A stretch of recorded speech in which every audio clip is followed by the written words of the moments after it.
going to go ahead and call the meeting to order. You'll join me for the flag salute. I pledge allegiance to the flag of the United States of America and to the republic for which it stands, one nation, under God, indivisible, with liberty and justice for all. All right, let the record show that all board members are present. We do have an amendment to the agenda.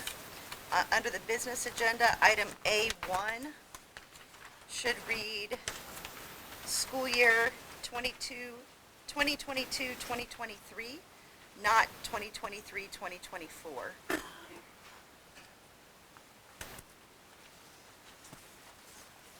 So with that change, is there a motion to adopt the agenda? Second. Mr. Kinnear? Yes. Dr. McNeil? Yes. Mr. Reyes? Yes. Ms. Romerman? Yes. And the chair votes yes as well. The consent agenda. All of the following items, those items of a routine nature, normally approved at board meetings, will be approved by one vote unless any board member desires to have a separate vote on any or all of these items. The consent agenda consists of the discussion, consideration, and action on the following items. Items A through W. Second. Mr. Reyes? Yes. Ms. Romerman? Yes. Mr. Kinnear? Yes. Dr. McNeil? Yes. And the chair votes yes as well. All right, information reports. Do we have a USPA representative here tonight? Awesome.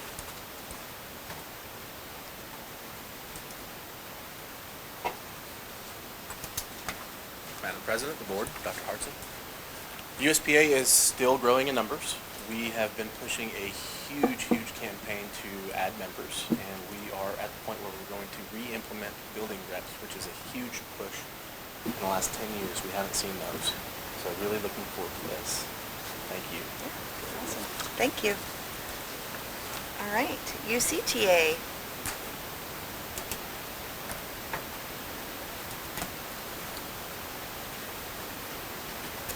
President McAdams, Dr. Hartzler, members of the board. Last month, at the end of the month, UCTA hosted a social event for our members. And we had a great turnout. It was a great time just coming together and socializing with UCTA members.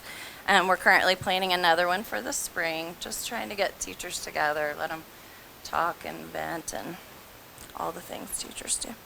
And we're looking forward to the break and hope you all have a wonderful holiday. Thank you. All right, under hearings and correspondence, do we have anyone signed up for communication? Okay. All right. Business agenda.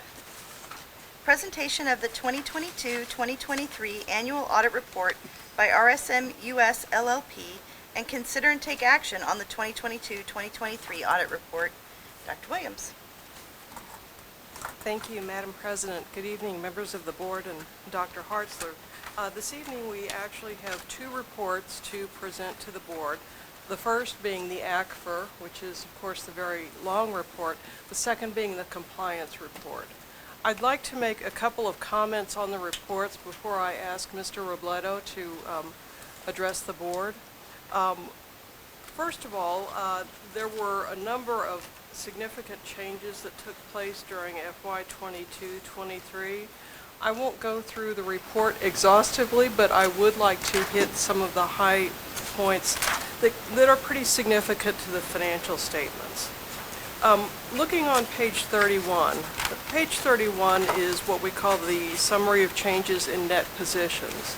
It is the comparison between the current year that's under audit and the prior year, and includes all funds except the medical insurance fund. This statement is presented on a GAAP or a full accrual basis, and it illustrates a number of things, including the extent to which the district's costs are offset by program revenues, grants, and other revenues. A number of changes that you see on the revenues top half of that report is that our overall revenue increased to about $207.7 million, in 2023. That's an increase of a little over $12 million. That increase was driven by an increase in grants, of course, grants and contributions, a smaller increase in property taxes, and a fairly significant increase in earnings on investments. We continue to see investment rates recover, which helps fund really all of our district operations. On the expenditure side, we saw the impact of district raises that were provided in FY23. And of course, the thing that echoes throughout all the financial statements of the district is the impact of federal funding that we experienced last year and will continue to experience this year. We had significant expenditures in those federal funds to provide important supports to our students. Tutoring, after-school programs, summer programs, enrichment programs have been provided under the ESSER program provided by the federal government. Of course, all of that comes to an end on June 30th. And so that is our challenge once we return from break to really begin some serious planning on how we manage that transition. Just a data point that of interest is this past year our federal expenditures in the General and Child Nutrition Fund were about $30 million. That is about double from pre-COVID years. So if you think about the impact that has had on our district and the work involved, the compliance burden and the administrative work, our federal programs department under Sherry Fair has just done phenomenal work, and she and her team, Christine Gonzalez, have done such amazing work during this time of super increased federal funding that I feel really good about what our district has done in that area. Finally, the net position for June 30th of 23 increased by about $6.5 million. And again, that is all funds except medical insurance. So there are a number of drivers that cause that increase. The other change on the financial report this year that I'd like to point out to you is that the district completed our implementation of GASB 96. GASB 96 is a reporting requirement that requires the district under certain circumstances to report what are called SBITAs in our financial statements. SBITAs are subscription-based information technology agreements, and they are now capitalized under the capital assets section. So in the notes to the financial statements over on page 61, there is a note at the bottom as to how those assets are reflected, but in general they are categorized under what's called the right of use subscription assets. And they were moved out of the other asset categories. So the cost of the assets as well as the depreciation are reflected on our financial statements. Finally, the last statement that I'd like to call your attention to is back on page 82. This is the one that we're most comfortable dealing with. This is what we call a budgetary basis. This is the general fund, where we spend most of our time and energy. And this statement compares the original budget, the amended budget, to the actual. And this is on a statutory or budgetary basis. Last year we had revenues in the general fund of $143.6 million against expenditures of $143.5 million.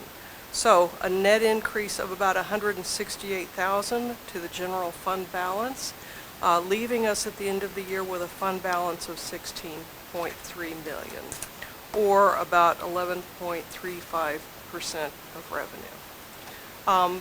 So those are kind of the central points. There is a tremendous amount of information that is included in the AGFR, and there is a huge amount of work that goes into it. I'd like to thank Jessica Wright, who is the Director of Budget, Treasury, and Financial Reporting. Her team did a terrific job.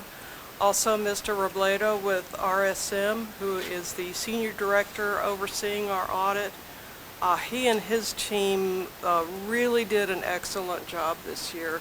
Extremely professional, extremely organized, great communication, I feel like both ways, and I guess as is customary, I'll turn the microphone over to Mr. Robledo. Thank you.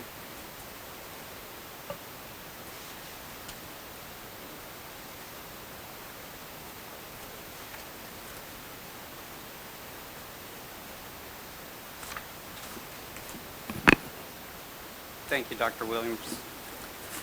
Dr. Hartzler, members of the board, thank you for your time this evening. I'm here to present the results of the annual financial report for the period ending June 30th, 2023. And as Dr. Williams indicated, overall it was a clean audit, so there's not much to say, but I'm still required to cover three topics. And one is the basic financial statements. The basic financial statements, we issued an unmodified opinion, which is a clean audit report for the fiscal year ending June 30th, 2023. And as part of the financial statement audit, the district does receive a lot of federal funds, so consistent with being a recipient of federal funds, we're also required to do a compliance audit over those funds. So as part of that, we've also issued a compliance report for the $30 million and change that you received in federal funds. And that report is pretty small, but the best part of that report is page 9, and I think each of you should have a copy of that. And the reason I say it's page 9, because page 8 is the summary of the total expenditures that you received, and page 9 is pretty much the results that actually gets reported to the federal government, because upon completion, this report has to go to a federal database where all other federal agencies can see the results of the audit. And this is what they focus in on, is were there any issues that were reported as part of being a recipient of federal funds. And as you can see on page 9, the results are clean. The right-hand column of that report pretty much says no on everything. That means there weren't any matters to report over internal controls over financial reporting. Typically, if there were any issues, we'd identify them on here. And as part of the compliance audit, we don't do 100% testing over every single program. We're required to follow the federal guidelines. So we do a risk-based approach, and based on that approach, we're required to identify what programs that we audit. And on here, you'll see the 4 programs that we did audit, which is the Child and Adult Food Care Program, the Adult Education State Grant Program, the Title I, and of course, the ESSER program.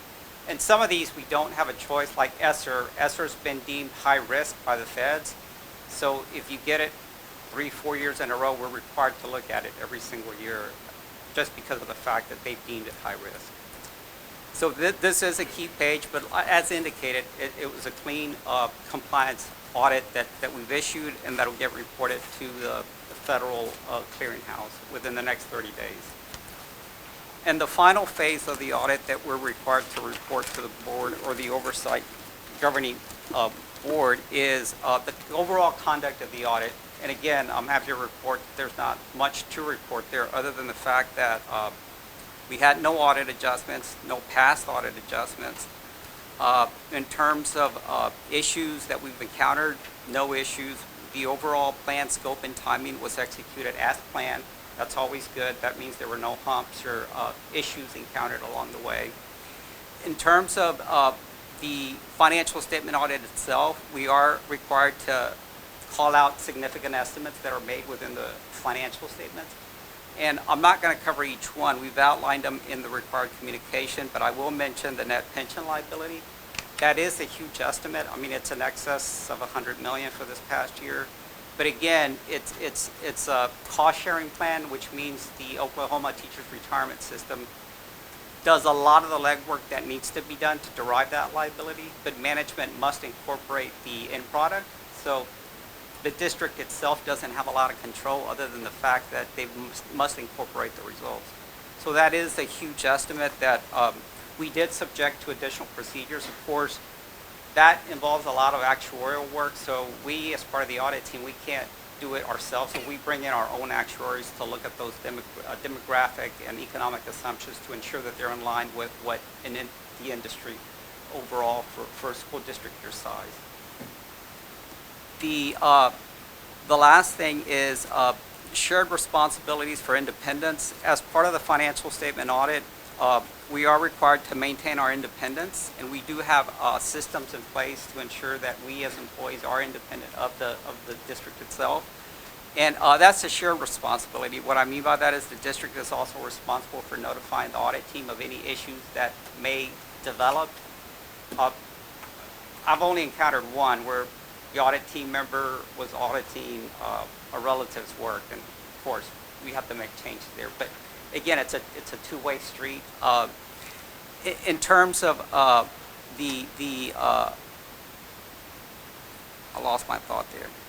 The only other piece that I can think of in terms of the district's responsibilities as it relates to independence is when you have changes in, like to the foundation that you currently don't include in the financials because of its size. If you were to go out and create other nonprofits for whatever reason, and if RSM was doing any sort of work for that nonprofit, we'd have to make sure that from an independence perspective, there weren't any issues there. That concludes my presentation. Are there any questions? No, I'll just add, again, Ms. McAdams and I had the benefit of more in-depth discussion than even this, and to my colleagues, just say testament to the audit firm, to Dr. Williams, to Jessica, to the entire team, that we've arrived here at this date. There's a lot of hard work that went into that. I know from my own experience, as clean and as good as the actual audit report is, the clean opinion on the internal controls is even of a higher category in my standing. So appreciate the work done by everybody, and I recommend that we approve. Is there a second? Second. All right. Ms. Romerman? Yes. Dr. McNeil? Yes. Mr. Reyes? Yes. Mr. Kinnear? Yes. And the chair votes yes as well. All right. Under instruction, consider and take action on the school board meeting calendar for 2024. Dr. Hartzler. Thank you, President McAdams, board members. This is a standard recommendation that I must bring forward to you each year at this time. And we have set the dates for the 2024 school board meeting calendar. Be happy to answer any questions that you might have. As you know, we do have some conferences in the springtime, so we did modify a little bit a date. I think it was in March or April. No, I'm sorry, April, I believe it was. So be happy to provide any clarification that you might need in terms of the proposal that I'm recommending. Good here. Move for approval. Second. All right. Mr. Kinnear? Yes. Dr. McNeil? Yes. Mr. Reyes? Yes. Ms. Romerman? Yes. Chair votes yes as well. Consider and take action to approve board policy revisions as recommended. Dr. Hartzler. Thank you. Again, this is another item that we do on an annual basis. As you all know, several years ago, we moved up the board policy review process that we do on an annual basis. This is something that we actually start usually around August. Sometimes it's a little earlier than that, depending on the outcome of the legislature. But as I reported last month, as I presented these as a first read to the public, we have 29 proposed changes, and primarily these changes stem around three areas. One is statutory. The second one has to do with our negotiated agreements with both UCTA and USPA. And then, of course, we sometimes have some cleanup language that we have to change based on title or based on position changes or just in terms of organizational structure. So, but we're happy to answer any questions that you might have. Again, these have been out to the public for 30 days, and we have not received really any, I have not received any concerns or recommendations that someone might suggest for me to bring back to the board for approval? Second. All right, Mr. Reyes? Yes. Dr. McNeil? Yes. Ms. Romerman? Mr. Kinnear? Yes. And the chair votes yes as well. Thank you. Consider and take action to approve the capacity levels and the calculated open transfer capacity amounts as recommended. Mr. Bassfield? Good evening, President McAdams, distinguished board members, and Dr. Hartzler. I'm the Director of Enrollment. In addition to enrollment, my team and I oversee the local student data management system. This involves submission of student data for state and federal reporting. And for tonight, it also involves information on the state transfer system. So Senate Bill 783 requires school districts to identify and post transfer capacity 4 times a year. Calculations are based on our current class sizes with the current staff. You should have before you a document for approval identifying the requested capacity for January. The document identifies 118 kindergarten through 5th grade elementary transfer openings. Currently, we do not have capacity for secondary. So just a little bit of background on transfers. Current transfers, we have 342 employee transfers, 514 open transfers for a combined total of 856. They're pretty well evenly distributed, with 424 at the elementary and 432 at secondary. I did a little research on our gains of transfers. So currently this year we had 324 transfers into Union. About 2/3 of those came from Tulsa Public, and about 1/3 of them came from Broken Arrow and other surrounding school districts.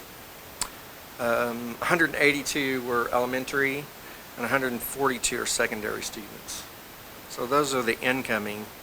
Then we have what I call transfer losses, or those that have left the district. We had 238 in-person transfers out of Union. 2/3 of those went to Tulsa and college-bound Tulsa, so the charter school at Tulsa. 177 are elementary, 61 are secondary. And then we had a group, as normal, we have quite a few virtual students that leave. We had 193 of those, mostly attending EPIC and some Oklahoma charter. So there were 64 elementary and 120 secondary students that left the district. So that's the information on our transfers. Any thoughts or questions?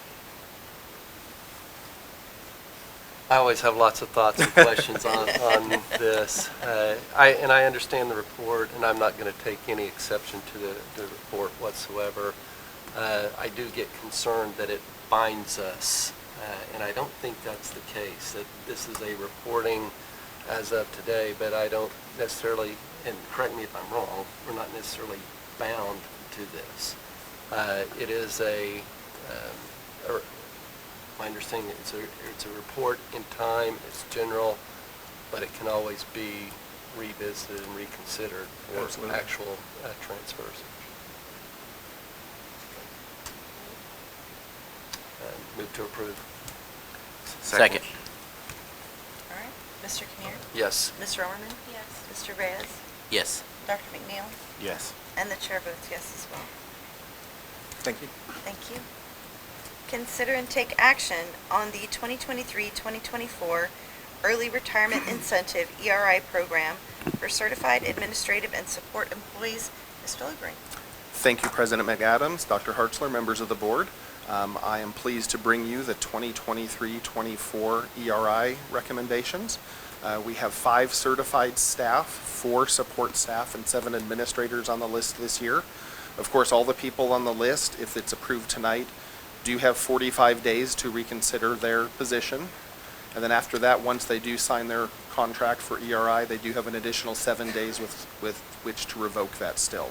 The ERI program has proven to be a great retention tool. We actually had a lot of discussion about the number of teachers on the list this year, but with last year's raises and discussion with a number of them, A few more people are waiting a little longer, as that happened about 5 years ago. With the increase, they realize that has an impact on their retirement, so if they stay around another 2 or 3 years, that has a fairly significant impact on their income for the rest of their life. So it's been a good retention program. It's also been a recruiting tool. We've been using it, trying to convince some qualified teachers from other districts to come over, especially mid-career when they've still got at least 10 years to come to the district, and that's been a selling point for a number of things, so we've been very happy about that. There is a slight savings on the teacher side. With the transfers and the retirement, so to save about $90,000. The plan would cost a little over $630,000 to fund in total, but that's also still saving the $90,000 along those lines. Excuse me, I'd be happy to answer any questions that anybody might have. Second. Mr. Reyes? Yes. Mr. Kinnear? Yes. Dr. McNeil? Yes. Ms. Romerman? Chair votes yes as well. Thank you. Right. Consider and take action to accept and approve the purchase of a 14-passenger lift bus from Holt Truck Centers in the amount of $129,212 from bond funds. Mr. Bushyhead? Yes, President McAdams, Board, Dr. Hartzler. We wanted to get this bus ordered with some of the changes in the state requirements for transition services for special needs students until the age of 22. We know that we're going to need some other transportation vehicles. This says a 14-passenger, but some of the seats have been removed so we can actually put 2 wheelchairs in there, and there will be a lift on this bus. And we're shooting, hopefully get it in by August. That's the goal. Ask that you approve this. Move for approval. Second. Dr. McNeil? Yes. Mr. Kinnear? Yes. Ms. Romerman? Mr. Reyes? Yes. Chair votes yes as well. Thank you. Consider and take action to accept the bid for the roof replacement at the Education Service Center and award the contract to Elevated Commercial Services in the amount of $717,688.24 from bond funds. Mr. Isaacs? Yes, President McAdams, Dr. Hartzler, member of the board, good evening. We had a pretty successful bid period for this project. Although we've never worked with Elevated Commercial Roofing Services, this project, I went ahead and just sat down and interviewed with him to see if he had a good grasp of what we're going to do. The project involves tearing off the entire top roof of this office building and down to the middle deck, and then building it back with insulation, and then with our specified roof, which is 4 layers of a bituminous type product. He is familiar with it. He's actually the manufacturer's warranty contractor for it. He just never bid on any of our projects because they were much larger. So this one actually fit his business plan, and so I was very, very comfortable with what he had to say. And he does a lot of neighborhood markets for Walmart and the Arvest banks with the same type of roof. So I think we're going to be okay. It's still going to be a tough project because we're going to try and start with your approval in February, so we may have some weather. Although the weather right now is beautiful, but I know when I get this going, it'll go south. So anyway, we're going to try. Move for approval. Second. Mr. Reyes? Yes. Ms. Romerman? Mr. Kinnear? Yes. Dr. McNeil? Yes. And the chair votes yes as well. Thank you. All right. Consider and take action to accept the proposal for construction management services from Flintco LLC for the 8th grade center kitchen renovation project and to execute the contracts within the guaranteed maximum price of $4,967,132 from child nutrition funds. This includes a construction management fee of 4.5%. Mr. Isaacs? Yes, ma'am. So this is, as it says, we're going to remodel the kitchen at the 8th grade center. We're going to try and do this and use the kitchen. That's the plan. So it's going to be a hard project for us, but we're going to capture some space to the east where there's some, they're not extra classrooms, but they're like work areas. So we're kind of planning to move into there to expand the kitchen back, provide more of a food preparation area. We're going to change the servery area, hopefully make it more, not hopefully, we are going to make it more efficient so that the kids can get in and out of there. And And we believe that it'll improve the efficiency and the quality of the food product that's being delivered there. So it's very much needed. If you ever go into that kitchen when they're trying to work, it's very constricted. So this will be a good project for us. It's a lot, but it's not when you look at all the equipment we have to buy and all the plumbing that has to be done and all the mechanical that goes into it. It's a pretty big job. This is 100% paid for out of child nutrition. Yes, yes, ma'am. Move for approval. Second. Mr. Overman? Yes. Mr. Kinnear? Yes. Dr. McNeil? Yes. Mr. Reyes? Yes. And the chair votes yes as well. Thank you. Any new business? Opportunity for comments from the audience and board members? Has anyone signed up? No?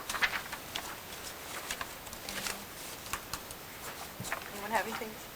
Just a couple things from the district standpoint. Our boys basketball team ended up winning the Edmond Memorial Basketball Tournament this weekend, so we're very proud of them and off to a great start. And also, Dr. Federline helped me out here. It was our JV and varsity pom. Is that correct? Both won, I'm sorry, pom and dance. Okay. Well, so pom and high steppers?